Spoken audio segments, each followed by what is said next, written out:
Hello mga paps. Ayan o, magluluto tayo ng Spanish sardines.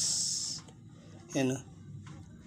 Ayan, lagyan natin ng mga halok. Nariyan na lahat.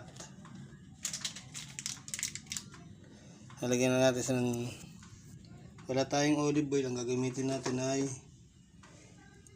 palm oil. Pwede na siguro yan. Lagyan natin ng sabaw.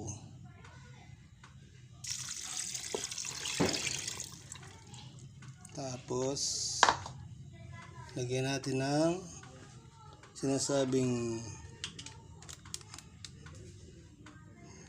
oil. Yan. Nagmamantika rin naman yung bangus eh. Yan. Susubukan lang natin mag ano.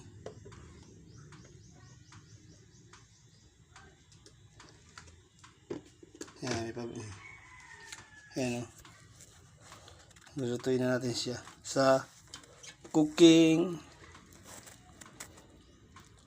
pressure cooker. Sa ba takip nito?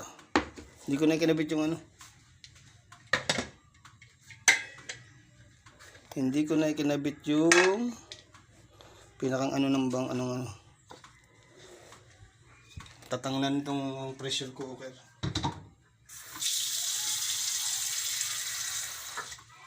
Nagkaano pa kasi ako eh. Yan, pwede na yan. Yan ang aking mga ginamit. Pwede na siguro yan. Tapos pagkaano ng pressure ko, ano ba ito? Pimintang buo.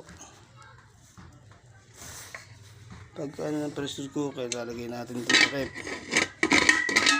Paano ba ito? Yan.